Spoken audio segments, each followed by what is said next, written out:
How to change your name on Tinder. Hey everyone, welcome back to another tutorial video. In today's video, I'll show you how you can change your name on Tinder. So to do that, first of all, open the Tinder app on your mobile device and then make sure you are logged into your Tinder account. Now once you're logged in, your homepage will look somewhat like this, where you'll have to first of all go to your profile, which is in the bottom right corner of your screen. After that, you will be able to see your name over here. So let's say you want to change your name. You simply tap on the pencil icon right over here.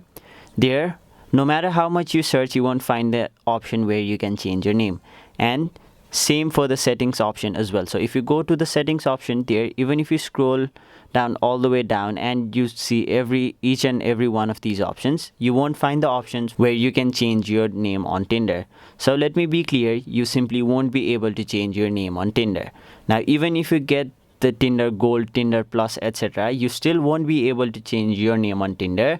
The only way on how you can change your name on Tinder is by simply deleting this account and then creating a new account by using your same phone number or your Facebook or your Google, whatever, and then changing your name when creating that account. So let me repeat once again. You won't be able to change your name on this already existing Tinder account. You'll have to delete this account, and then when you are creating a new account, you will have to change your name over there. So currently that was the only way on how you can change your name on Tinder. Hope this video cleared your confusion. That was it for this video. Hope this video was helpful to you guys. And if it was, make sure you like this video and subscribe to our channel so that you don't miss out on further videos such as these.